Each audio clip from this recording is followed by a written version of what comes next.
This is Tehachapi. Sit back and relax as Key, Corey, Greg, and Ashley talk about what's happening in and around Tehachapi. It's Tehachapi time. Key Budge today in studio from the Tehachapi Police Department. Two gentlemen. We've got Acting Lieutenant Jason Dunham. Thanks for having me, Key. And our Code Enforcement Officer and Reserve Police Officer Tony Bonelli. Guys, Key. welcome. Thank you, sir. It's nice to have you guys in. Tony, this is your first time. Yes, sir. But you and I, we go way back. We go back quite a ways, many years, back down to the Antelope Valley. When I'm working LA County Sheriff, we both worked at the city of Palmdale together. So we've stepped on some of the same tumbleweeds, and it goes back many years. Many years. And we're going to talk today about tumbleweeds and some other things that affect the city. We're going to talk about code enforcement issues today, things that we see that we hope that people will listen to and we'll find a kind of a semblance of compliance along the way, because that's always, isn't that the goal of code enforcement, is compliance? It's voluntary compliance all the time. That's exactly the goal. So Jason, I know this is something that in your role that you've stepped into here as the acting lieutenant.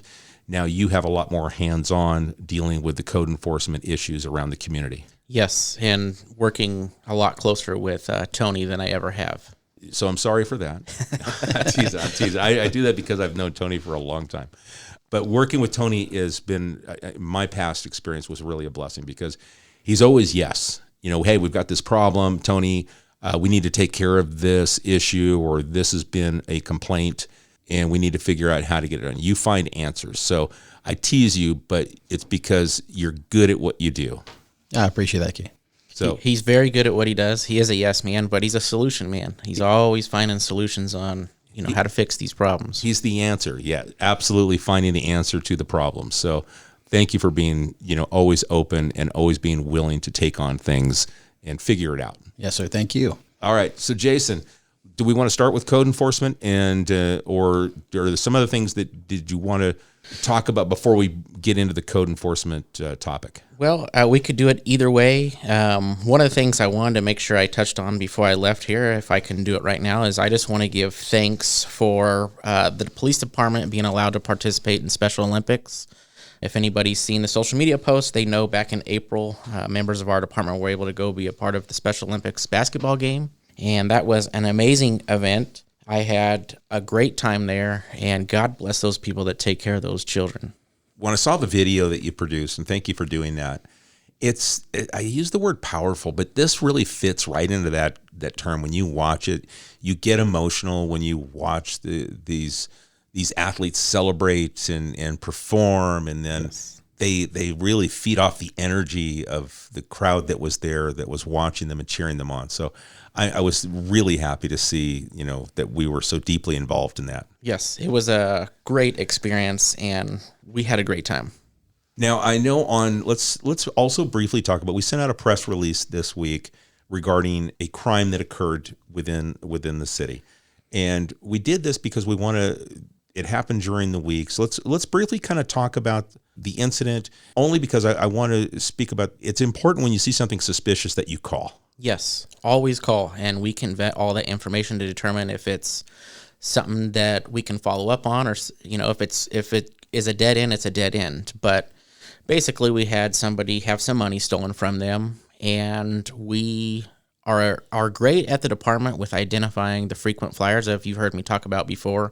But none of us recognize this gentleman. And so what we are trying to do is have the community help us identify this person so that we can bring them to justice. And I think part of it is when we looked at the surveillance photos that came about for this potential suspect, was that they were in some kind of work attire. Correct. Which would kind of blend in. We would, as a worker wearing, a reflective vest and that kind of thing, where people wouldn't even think twice, because we see so many people wearing the green or the orange vests. It's a worker. Okay, he's in a rush. That's why he's hustling across the parking lot. Right. But in this case, it was something different, and we're just, because with the time of day, it was broad daylight. We're really hoping that someone saw something and go, oh, I did see someone run across the parking lot. Well, that was kind of weird. Yes, any information like that is helpful. And Key, we don't know what he was doing at the bank or in the parking lot prior. What we've kind of figured out is maybe there wasn't any banking going on his behalf. So if you've seen anything, if you were there last week around 1:30 in the afternoon at Bank of the West, This was Friday, May 5th. Friday, May 5th, there may have been some stuff going on in the parking lot that you went, that's kind of weird. And if you've seen something like that, give our detective a call and let him get some information from you, because he's actively trying to identify who that person is. And then we bring this up because we did put out the press release. It's on our social media, so you can get all the details there and about the incident and what we've released, and take a look at the photo.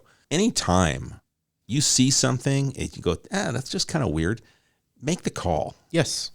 Because your guys are out rolling around, and they don't know that you saw something strange because they weren't there to witness it. Correct. But it might be something that you are looking for, or you're going to stop something before it happens. Yes. Yeah, if you see something, anything, give us a call. That's what we're paid for. We're paid to go investigate and see if there's criminal activity occurring. Okay. All right, and that's 661-822-2222. That's the dispatch number. You don't have to call 911 with something like that, but you call the dispatch number to say, hey, I just saw something that just doesn't sit right with me. And then an officer can go check it out and determine whether or not everything's normal or there is something kind of amiss. Absolutely. This is a small community. It is a tight community. So anybody that's lived here for any amount of time, you guys will know what looks off and what looks on. So if you see something out there that looks off, give us a call and let us go out there and determine if it's criminal activity or not. Okay, great. All right, now let's kind of steer back to where we wanted to have our topic today. And we want to talk code enforcement. And this time of year, because, Tony, this year I think is on the weed abatement side. Let's kind of start there on the weed abatement side. We've had so much rain. People are going to have to mow vacant lots multiple times. I know that on my property, I'm going to have to knock down the weeds 2 or 3 times this year, just as a given, because there's so much water that hit the ground, and the weeds are just going to keep growing. Correct. It's been a blessing that we got this much water, so we're kind of getting out of the drought area. But yeah, several property owners have already cut their properties 2 or 3 different times. It's the time we're getting to the fire season, and we have a deadline of June 15th that we're letting all parcel owners know. And again, that's parcel owners, vacant land of acreage that need to get the weeds cleared out and the brush cleared. I've had a couple different citizens kind of reach out and kind of distinguish between the vacant parcel and the residential. I had some people reaching out residential saying, hey, I got till June 15th to cut my front yard. So this is a fire hazard issue for acreage. So vacant parcels, June 15th. Residential properties, that's a weekly thing. That's a weekly maintenance that's done on your property. So if you commercial buildings, the Walmarts, the Walgreens, the shopping centers, that's a weekly thing. Along with residential properties, it's a weekly thing. You maintain your property, keep it cut and cleaned. If you have a gardener come out there bi-weekly, take care of it, great thing. But we do have some properties that, haven't been touched since last year. And those are the ones that are probably may have to take some abatement action, which we don't want to do. We always want to gain voluntary compliance. So there will be letters being sent out, notice of violations to residents, just to let them know. So let's talk about what abatement truly means.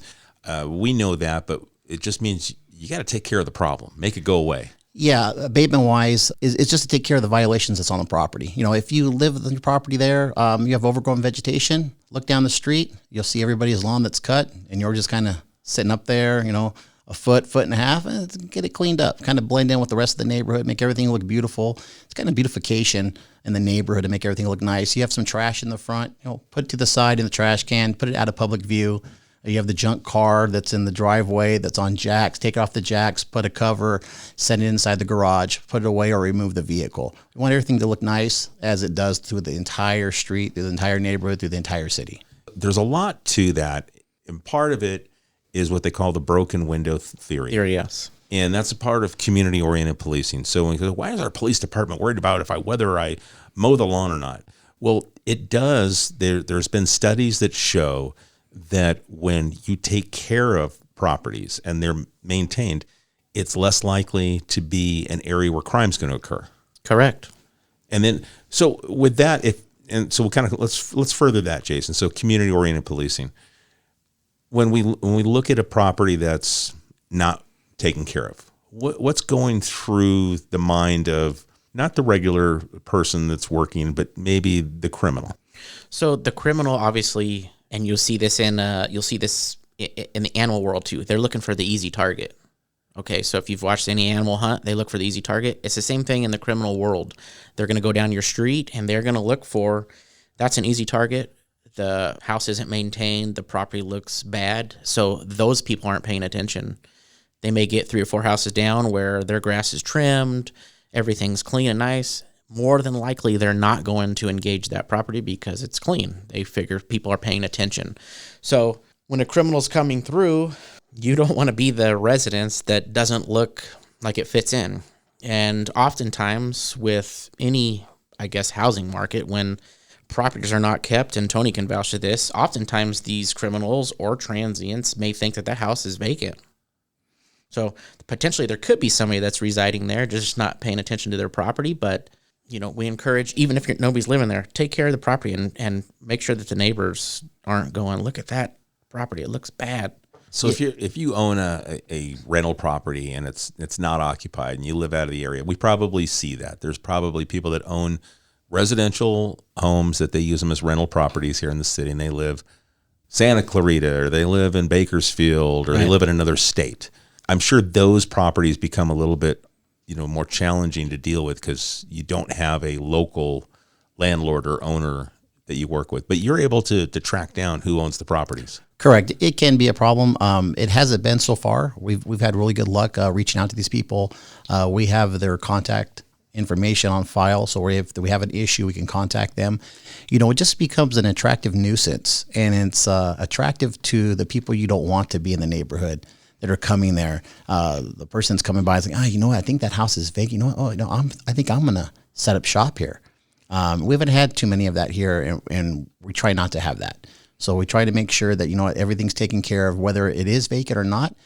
It may not look vacant because it's cut, it's cleaned, it's maintained. And we have municipal codes that are in place that city council has approved that give the authorization and require us as homeowners, here in the city limits, to maintain our properties to a certain standard. Correct. In the residential zones, commercial zones, we do have the municipal codes that are in place, basically to take care of those. Some people aren't aware of it; they don't know about it. They sometimes move here from other places that not used to taking care of a property. They maybe come from a place where they lived in a condo or something, or a homeowner association where it was already taken care of. This is new to them, so sometimes I have to go out there, knock on the door, let them know, hey, how you doing? I'm from City of Tehachapi, and just let them know about the ordinance. And then we didn't know about it. So then at that time, they're educated, they can get it taken care of, and we won't have that problem again. And then for those that kind of ignore it or stuff, then they get a violation notice in the mail. And usually at that time, they'll take care of the property. Otherwise, I may have to go out there, knock on the door, and contact them to see what's going on. Okay. So, and we have done emergency abatements for properties that have become longtime problems and people that don't take care of it.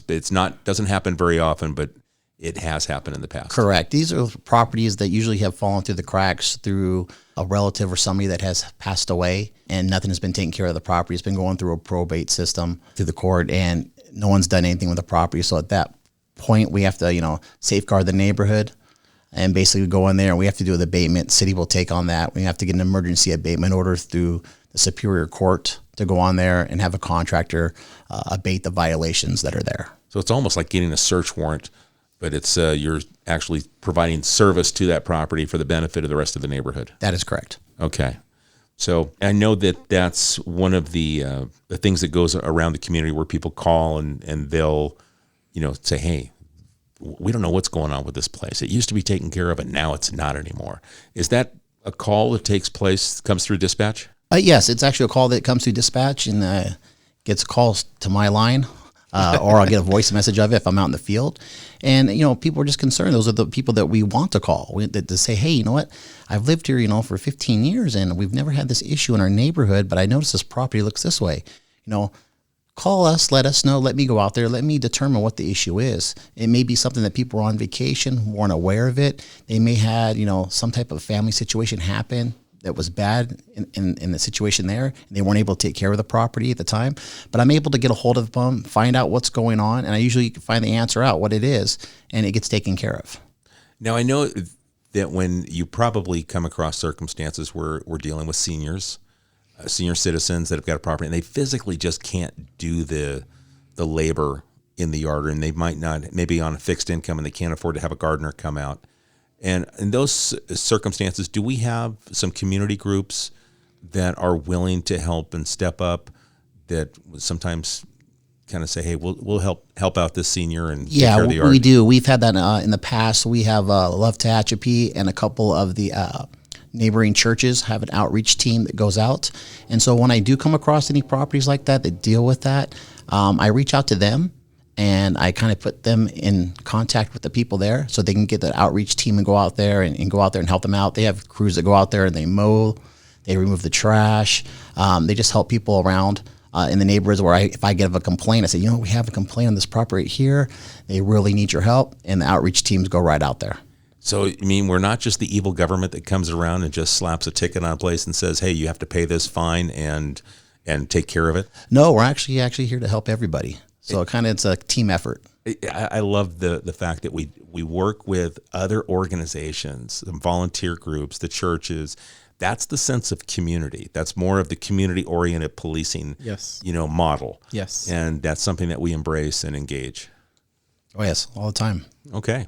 Now, let's switch back over to our fire season and that June 15th threshold. So the goal is for all the vacant properties to make sure their weeds are mowed down by June 15th.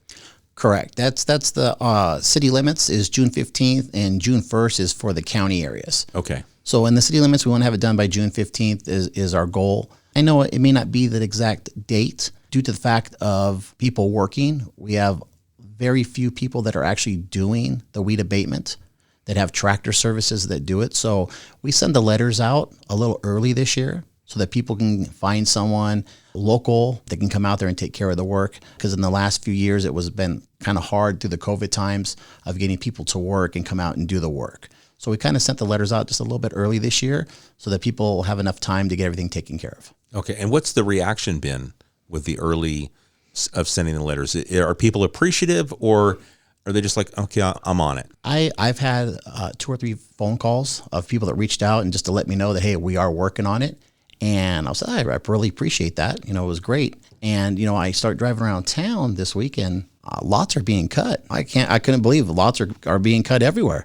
And I just sent the letters out, in the last couple of weeks. They're already on it. They're working on it. And it probably helps getting the early start on it because of the demand that happens right before the deadline. Yep. Correct. And everyone waits to the last week or 2 weeks, and it's like, wait, I'm booked. So there's some openings now, so it's a good time to at least address it. You might have to hit it again, but it's not going to be nearly as bad as if you wait till June. Yeah, it won't be nearly as bad. And I think the fact that the weather has been good the last few days and weeks. So people have been getting out there on the weekends. They've been cutting their own grass. I've seen people who own parcels that have been actually out there themselves cutting it. They have the riding mowers and doing out their work. It's it's kind of a little bit late in the springtime, but it's nice weather now. It's not cold. There's no snow. And I think now people are coming out and they want to get their properties taken care of. Yeah.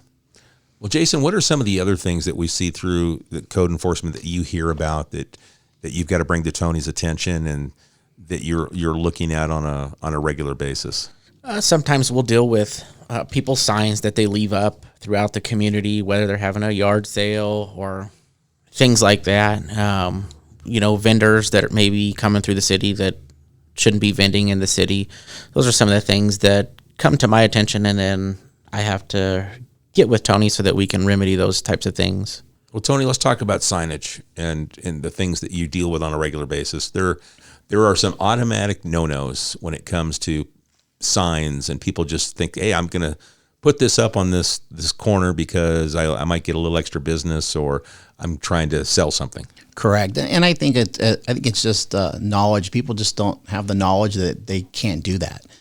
So I kind of educate everybody and let them know. So we'll get people that put out signs near the Home Depots, commercial areas there. And basically, they're out there because they have a trade that they do and they want to offer it to the community. And obviously, they need to go about it in a different way of advertising it through the papers, newspapers, online, Facebook or so would be even better. But with the signs out there, it's called off-site signage that's on there, and they're putting on private property. And in our municipal codes, they don't allow that. So what I do is I have to go out there, find the signs, and I personally call them, let them know, and inform them. Hey, obviously you can't have the signs out here. can you come pick up your sign and remove it? We don't want to take care of the signs. We don't want to destroy their signs. The signs are their property, and they can put it somewhere else on private property with the permission on the residential property and be able to put something there. They pay a lot of money for these signs. So I like to call them, let them know, hey, it can't be here at this time of this location. So here's the sign. They come pick it up, and it's kind of real receptive to it, and then they come pick it up and get rid of the sign. I would think they'd be appreciative of the fact that they got the phone call, they got the warning, and they get a chance to pick up their sign so they can place it properly. Exactly. They're very appreciative of it. Now, dealing with the other signs of like garage sale, yard sale signs, technically it can't be on any post or pole anywhere within the city. However, it does happen, and people move it and they remove them after the yard sale. Some put up boxes. They put, rocks in the boxes. The thing is with those type of signs, they'll blow into the street, cause an accident. We don't want that. So the main thing is if the signs are put out that they happen to have put out for the garage sales, they need to be removed after it's done. As soon as you said that, I flashed back to thinking about being in the Antelope Valley, and you come up on a telephone pole, it's on a street corner, and it's got about 150 nails that are sticking out like a quarter to a half inch. It's really a safety hazard. Yeah. But if you ever go to lean on something, you're probably gonna get a rusty nail to the hand. But it's this, you never have to take a nail with you if you're gonna go put up a sign in the Antelope Valley. You just force it right onto the nail head. So, it becomes that's a little bit of a safety issue, but it's unsightly. And then people use duct tape, and it's just, you're not being respectful of the rest of your community when you do that. Correct. And like I said, it kind of, you'll go down one street and make one neighborhood street kind of like, wow, it's plastered with all these signs. And then you go to the other neighbors, well, this street looks great. There's no signs on it. So we try and keep it even throughout the entire city and just go around. I go there on the Mondays that I'm here throughout the week and see some signs there and take them down. And if I have an address and a number on it, I'll go to that address and contact them and let them know, like, hey, what's going on? I say, hey, no, not to worry. Just to educate people. Because again, I had some people that moved here from out of the county and they weren't familiar with that. Where they lived, that was a kind of weekend thing that they did, and it was allowed. So I just let educate them here. It says, obviously, you know what? Put it in the paper right here. Put it in the newspaper. Put it on Facebook about the sale you're going on. You'll probably get a lot more business that way also. And they're real receptive to it. Yeah, that's nice. I love the educational aspect that Tony comes from. It's like, hey, let's go ahead and let's give you the info, let you digest it. But I bet you every once in a while, you're going back to that same property that's having the career garage sales every weekend. It's what they do for a business, and I'm sure you've come across that. I've had a couple times here. And one time it was kind of like it's the homeowner having one, and then the homeowner allowed his neighbor from a different city to come have a sale at his house, but he was gone. So then I have a new person that I'm dealing with at this location. So I said, hey, I'd let that person know. He said, well, my neighbor said, well, yeah, your neighbor, he told you the wrong information. So I have to educate this person right here. So basically at that point, we sent a violation notice in the mail to the owner of record. Anything after that could result in the citation, which, we really don't want to. We just want them to take care of the problem right then and there. Okay. Jason, what other things do we see? I would say some of the street vendor stuff is what we see, stuff that may happen on the weekend when I'm a firm believer that some of these people know when Tony's working and when he's not working. So if you see some of that stuff occurring on the weekends, you can always give us a call. Some of the stuff is just not sanitary. They don't have the proper licensing to do what they're doing. Tony sees that quite frequently. People like to come to the city and sell their product, but there's a way to do that legally. Well, let's talk about, because some people don't even think about what you talk about, sanitary and the health aspect. So when we're dealing with food items, I would think. Correct. So people are selling some kind of food. So basically people, they come here. It's beautiful. Our town's beautiful. Yeah. They come here, great weather, great scenery, a lot of people coming through, tourists visiting on the weekends. People say, well, that's great. We got people coming through the neighborhood here. Look at coming downtown. That's beautiful. I'm going to come here and sell some food. And not saying that the food isn't great, but the fact is that they come here to sell a product that hasn't been inspected. They don't have a county health permit. They don't have a business license. So when people go and buy this food, you're taking the chance of being sick, getting sick from whatever it's there. They're not, refrigerated at the right temperatures. They haven't been inspected. And with that, it's against the municipal code here.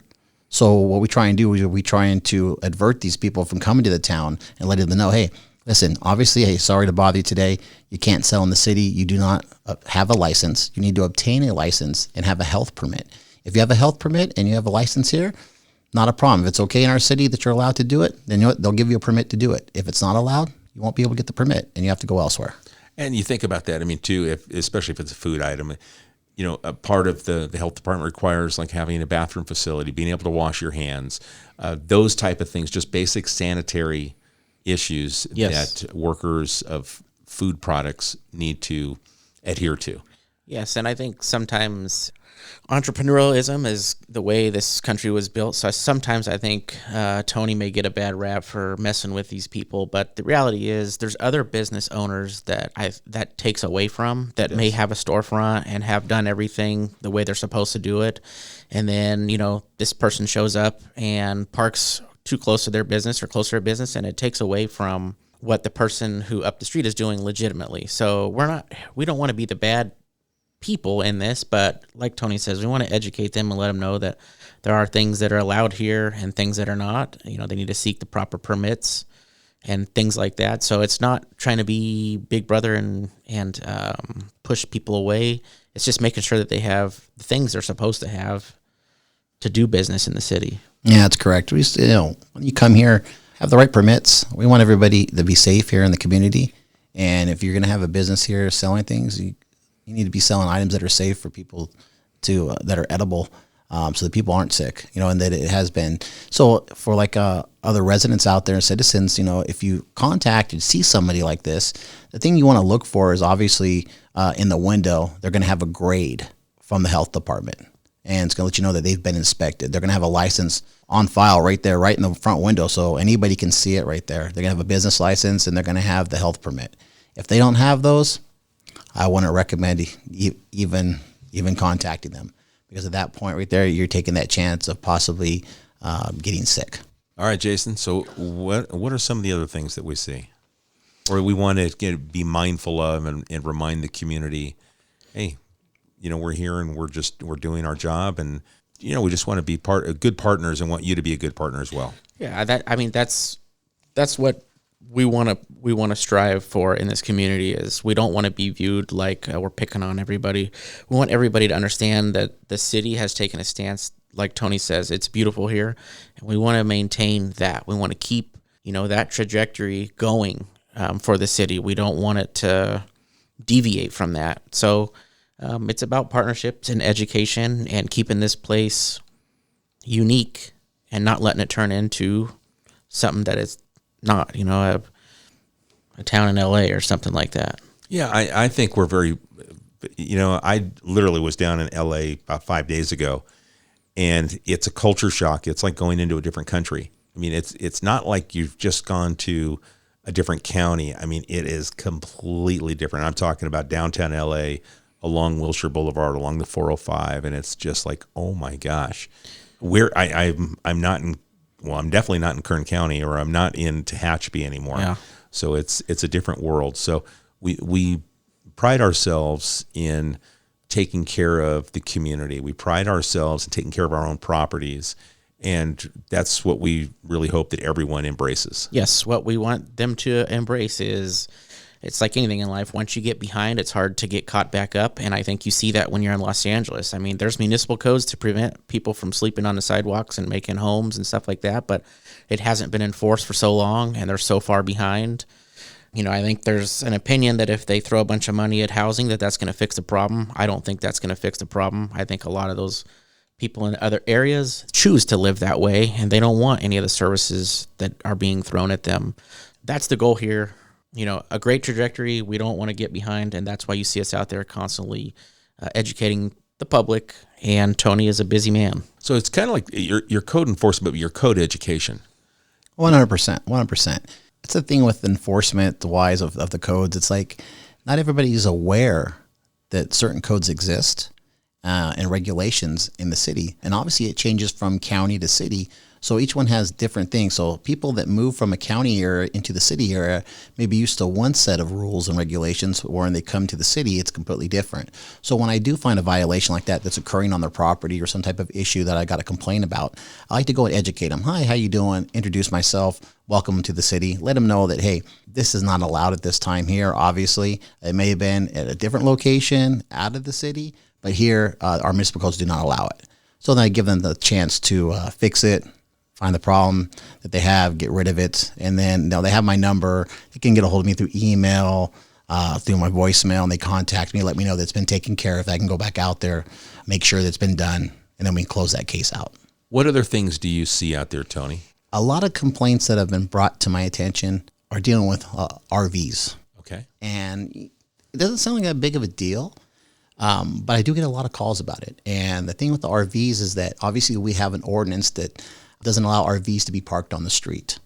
People cannot sleep in the RVs overnight or on the RV at any time, given time here in the city limits.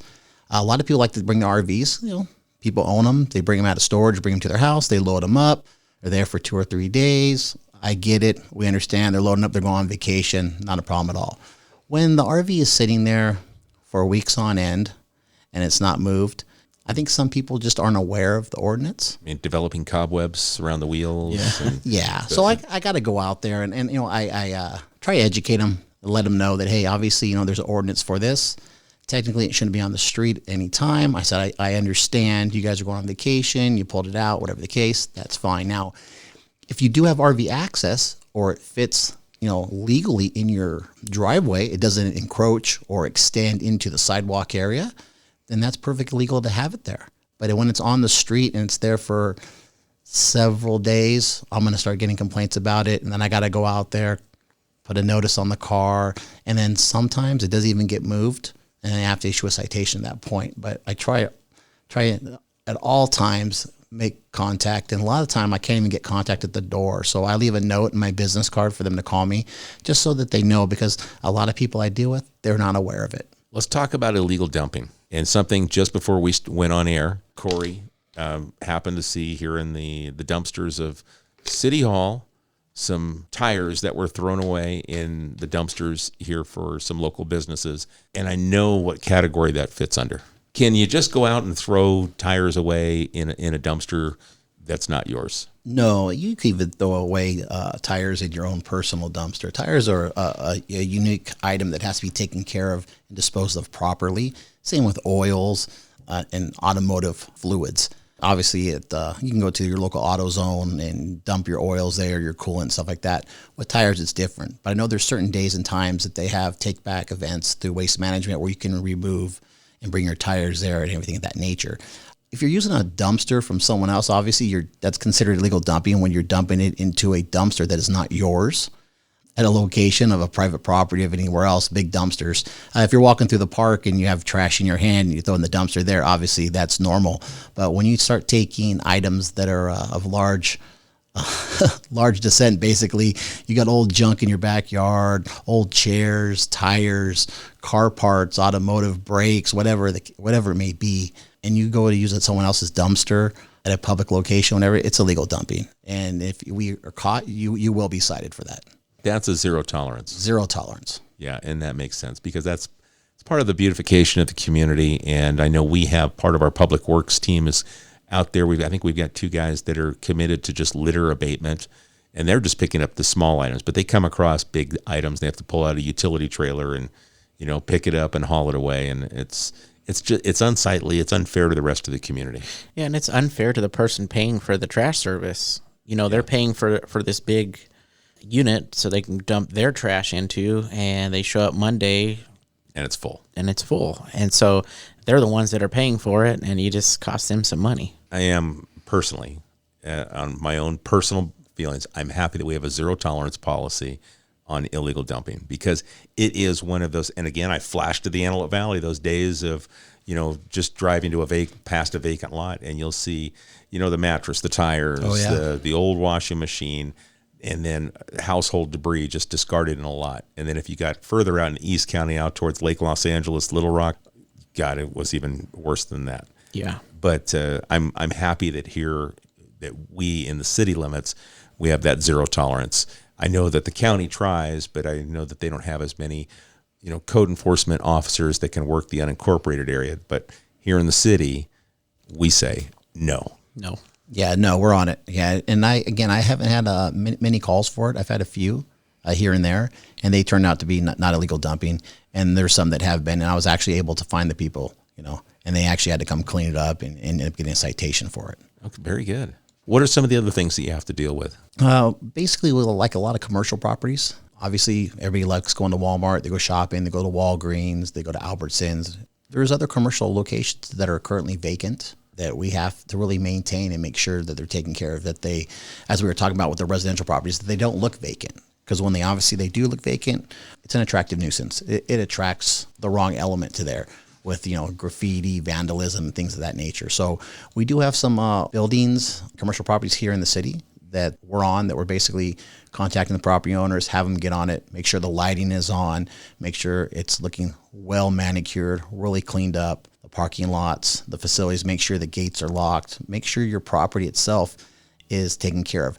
I'm personally not the property manager, nor is the city of Tehachapi. Yeah, you're responsible for your property. And if I have to come out there and talk to you on the phone, whether I talk to you in person or whether you're getting a notice of violation or you're getting a citation, one way or another, you're responsible for your property. Now, does lighting, that plays also into that broken window theory? Yes. 100%. Yes. Crooks don't want to be seen. So No. if it's dimly lit, not lit, they're more likely to lurk around in those dark spots. Correct. A couple summers ago, arrested a gentleman that had broken into the cement plant across from Kmart. Went inside there, looked around, I think maybe stole a computer, and then made his way over to Kmart where it was dark. That's where I ended up contacting him and finding him with stolen property. So, yeah, when it's dark, that's where they want to go. Out of sight, out of mind. Tony, anything else that kind of pops to mind that's reoccurring? Or how about anything that's interesting that you go, I'll always remember this story? You don't have to give names or locations, but one of those where you came across and go, oh my gosh. And it doesn't even have to be here. This could be back to your days in the Antelope Valley, where it's one of these code violations that you go, wow, I can't believe it went on this long or it became this big of a problem. With the ones in Antelope Valley, there's not just one particular that comes to mind. There's a few. And those ones deal with the distressed properties back in the recession time, where it was houses that were completely vacant for days on end. There was no property owner per se to contact. There was on paper.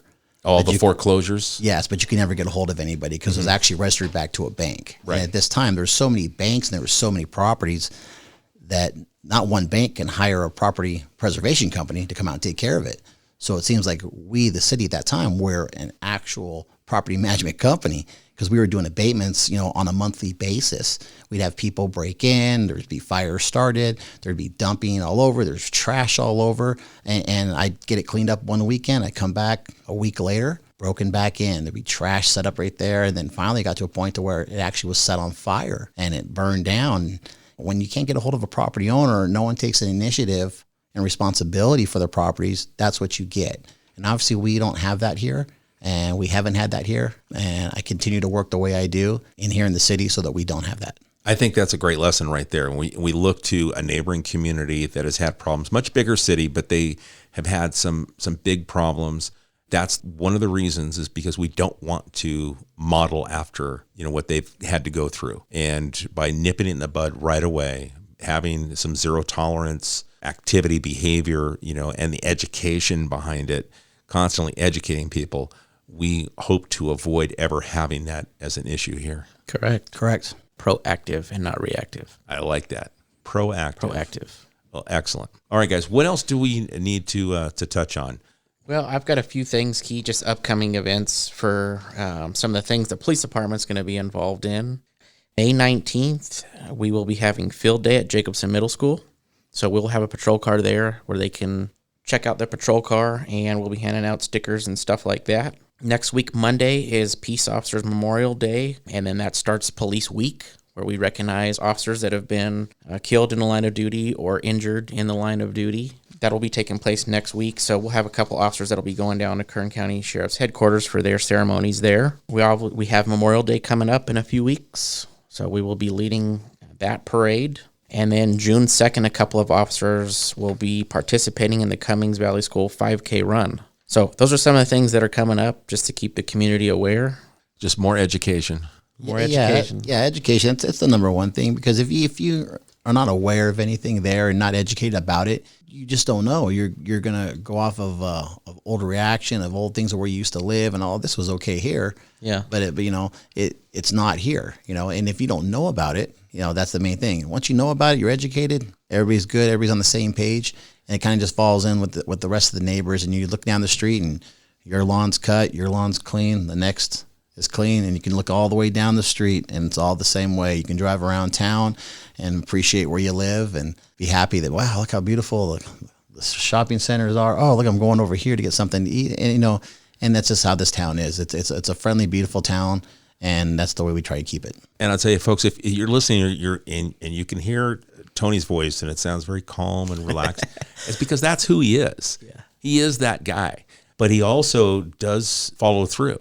And that means if you don't comply and you just give him the, yeah, I'll take care of it, whatever, and you don't, Tony will be back. And then Tony will have to do enforcement. He's trying to give you the heads up right now. Don't take this chilled vibe that he's giving you that he's not going to follow through, because Tony will follow through. He'll give you the education. He's going to walk you down that process. He's going to hopefully get the voluntary compliance that we all look for.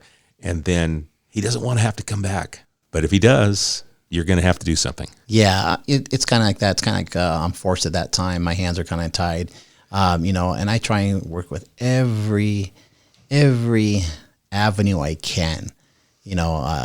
Extensions. Hey, not a problem. I'll come back in about a month. Hey, how about we do this? How about we work a little bit here? Let's do one portion of your yard right now. Why don't we get the weeds cut on the left-hand side, and let's work on the right-hand side next month. Give them small goals. Oh, we try to do small goals to build up to the main goal of getting everything taken care of at once. And you know what? That's what some people need. If they can, it becomes overwhelming. So let's think about that and I'm sure you probably experienced it, because as soon as you said that, I go, oh, it's that person who's overwhelmed. It's like it's too much for them, so they don't even want to get started. And if you give them a small goal and say, look, you got to show me a little progress. So just do this side of the yard. Just show me that you're trying. And that gives me a little bit more, give you a little bit more time. Yeah, it shows me that obviously they're taking initiative. And I get it, we're all busy. We all have lives. And I may not know what one family has going on in their life. They may have something going on that we don't know about. And I like to work with everybody because, I don't know their background. I don't know what's going on, but I'm sitting there and say, hey, I'm here to help. So what can we do? Let's do this. How about I'll give you 60 days and we'll do this right here. And let me come back here. And if something comes up, just give me a call. Let me know. Send me email. The worst thing is if I don't know and I don't know what's going on. And if I go out there, I don't know what's going on. If you had something come up and you had some type of emergency situation and you weren't able to get this taken care of, call me, let me know. Because I don't want to drive out there the next week and say, oh, they're not doing anything. And kind of form my own opinion about it because I haven't been talked to. I've come out here 3 or 4 times, and it's the same every time I come out here. Please call me. Let me know what's going on. Let me work with you. Let's to solve the problem together.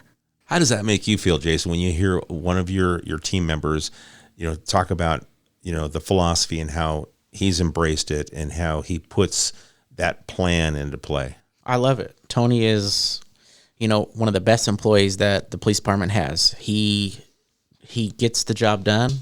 I think he utilizes spirit of the law, and then if he's got to go to letter law, he does. So, like I said before, I work with Tony a lot closer now than I did when I was in the sergeant capacity, and we have daily conversations, and we try to address all the things that are occurring in the city because every day it's something new.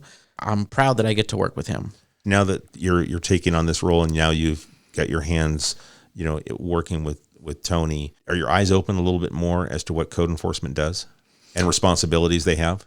Yes, absolutely. And I would say before I was still in touch with Tony when I would see something like, hey, Tony, can you take a look at this? I see something over here. Because I think a lot of our officers they're not working in the capacity of code enforcement, but they may see something and go, hey, Tony. So yes, I did work with him in that capacity as a sergeant, but obviously now it's a lot more. I'm getting a lot more different phone calls from different people saying, hey, what's going on with this? Can we take a look at this? we've put out informational sheets in the past, and I'm thinking back a couple of years where we talked about some of and this is probably 3+ years ago, where we had some of our most common violations, and we put out a little information sheet on that. Do you think that we still see the same issues from 3 years ago as the most common, and because we had kind of come out of, and it might have been longer than that, now that I think about it, do you see the same issues occurring, all the time, or does it kind of go in different kinds of waves? It's generally the same. It's the same thing. It's it's just same thing, different person. As you can kind of say, someone new moved in, someone moved out, and it may be the same thing with one property that was never like that before, and now it's this time. And it kind of goes with what the person staying there has going on. They might have had a new job where now they're being called away from their home, for weeks on end at a job that they're working out of the area, and they're not there. I had a few people like that are working out of the area, and they just weren't there to be home to take care of their stuff. So with those ones, like I said, give me a call, let me know. I work with them, and they say, hey, I'll be back in town on the 3rd, and I'll get all taken care of, sir. And we work with them, and it works that way. But everybody has something going on in their life that obviously I don't know about, but a lot of people don't know about. And once I'm able to work with someone, they say, hey, I can get this taken care of at this point or this point. That's the best. But just not contacting me or letting us know what's going on, that's the worst. Please let me know what's going on. Stay in contact with me. Something changes, give me a call, shoot me an email. We'll go from there. We'll take care of it. Okay, perfect. So if anyone sees something or has one of those properties on their street, can they reach out to you? Oh, they can reach out to us. They can call the regular police station line, and they'll transfer you to my actual extension, and they'll leave me a message there. And again, I'm here Monday through Thursday, 7 to 6, actually 7 to 5. I'll reach out back to you. I mean, maybe gone on a Friday when I get a call, but I'll reach back to you the next day I'm in the office. Okay, so that's 822-2222, and just ask for code enforcement or Officer Bonelli? Correct. Or they can reach me at extension 243. Okay, perfect. So you can punch that right in, 243. All right, guys, anything else that we need to talk about? I think that's it. Very good. Nice little recap. Yeah, nice little recap, and just want to, like I say, come in here and let everybody know that weed abatement is fast approaching. It is. It is. Things are coming up the hill from Bakersfield today. You can start to see the transition from the greens to the browns. And, if we get to Mother's Day, that's a blessing that you can still see some green out there. But it's starting to change. The grass is starting to dry. It'll be another couple of weeks for us, but that's the reason why we have the June 15th date in place. Correct. And that's why we, I had the letters sent out earlier. And like I said, I've been driving around town today, and I can't believe lot by lot is getting cut at this time. I pull up to the corner. Wow, this one's cut, where it was like, 2 or 3 feet tall 2 days ago. And I get there right now, it's gone. Like, wow, looks great. Excellent. So it's a real good response that everything's already being taken care of as of right now. So okay, very good. Looking good out there. All right, folks. This has been Acting Lieutenant Jason Dunham, Officer Tony Bonelli. Guys, thank you so much. Thank you, Key. Thanks for having us, Key. All right. And if you've got any questions, you can call 822-2222. You can ask for Code Enforcement Officer Bonelli, or the extension was 243. 243. We appreciate the time you spend with us here on Tehachapi. If you have a question for us or something you would like us to talk about, maybe with Jason, or bring Tony back, you can send it to media@tehachapicityhall.com. And we'll catch you again soon right here on Tehachapi. Tehachapi is a conversation about Tehachapi, featuring the community members who make this such a special place to call home. If you have a question or a thought you'd like to share, email media@tehachapicityhall.com.